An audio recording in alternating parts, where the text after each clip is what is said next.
ఈ ఒక్క మాట మాట్లాడితేనేమో ఇవాళ కేసీఆర్ గారి గొంతు నొక్కి 4 కోట్ల ప్రజల తరపున, రాష్ట్రంలోని నేతన్నల తరపున, రైతన్నల తరపున మాట్లాడిన ఆయననేమో వెంటనే 48 గంటల నిషేధం.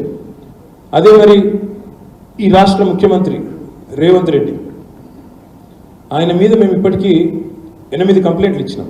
1 కాదు 2 కాదు, మా పార్టీ తరఫున ఎన్నికల సంఘానికి 8 కంప్లైంట్లు ఇచ్చినా. మేము చూపెడతాను మీకు ఏమేమి కంప్లైంట్లు ఇచ్చామో, ఆయన ఏమేమి మాట్లాడినాడో కూడా చెప్తాను.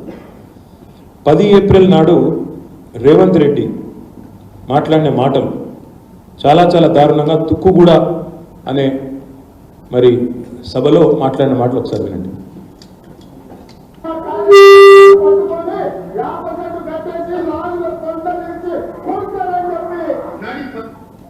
తర్వాత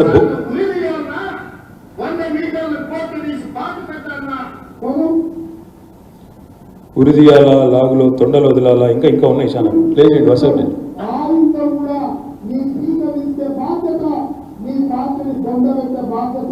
నీ ముట్టి మీద ప్రాయముడు తీగలు మొదలు పెట్టే బిడ్డ, నేను టీవీ లైన్లో కూర్చొని 4 గంటలు కూర్చున్నాను. సిగ్గులు అడుగుతున్నా. 10 ఏళ్ళు ముఖ్యమంత్రి చేసిన ప్రతిపక్ష నాయకుడు మీ ఊళ్ళో 50% కోదండ వేసి కొట్టండి, లాభ తొండలు ఇడమండి, కోళ్ళ పక్క పంట పెట్టి తొక్కుదాం. పాపంలో ఊరేసుకొని నచ్చినా నీ అయ్యా కోద పడ్డాడు, బొక్కలు ఎదిరా ఇయ్యాలకి నడవలేకపోతుంది.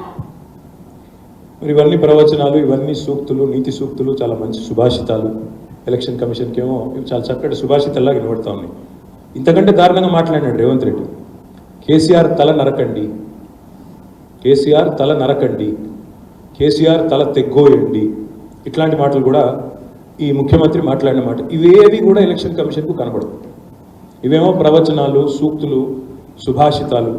కేసీఆర్ గారు రైతుల పక్షాన, నేతన్నల పక్షాన గట్టిగా ఒక మాట మాట్లాడితే ఆయన మీద 48 గంటల బ్యాన్. నేను ఇవాళ ఎలక్షన్ కమిషన్ అడుగుతున్నా, మీరు బడాబాయి చోటాబాయి కనుసన్నల్లో పనిచేయకపోతే మేము ఇదిగో మొత్తం మీకు లిస్ట్ కూడా ఇస్తాం. ఇప్పటికి 27 కంప్లైంట్స్ ఇచ్చాం. 27 కంప్లైంట్స్ అఫీషియల్గా ఎలక్షన్ కమిషన్కి మా పార్టీ తరఫున.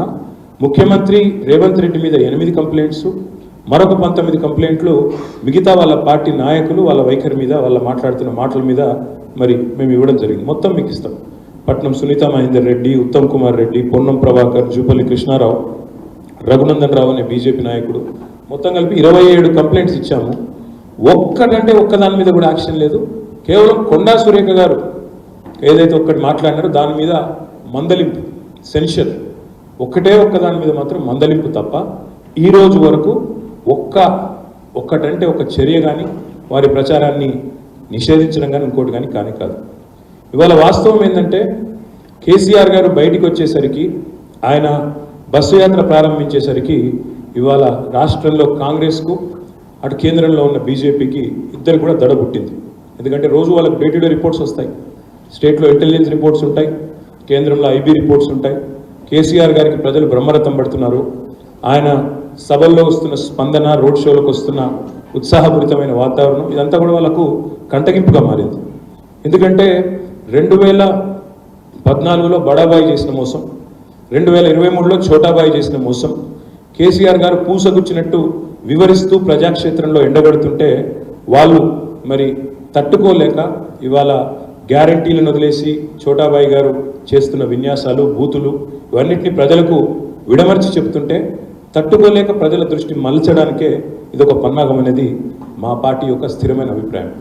అదేవిధంగా జనస్పందన ఏదైతే కేసీఆర్ గారికి వస్తున్నదో, ఇది చూసిన తర్వాత మాత్రం 2 పార్టీలకు నిద్ర కూడా పట్టడం లేదు.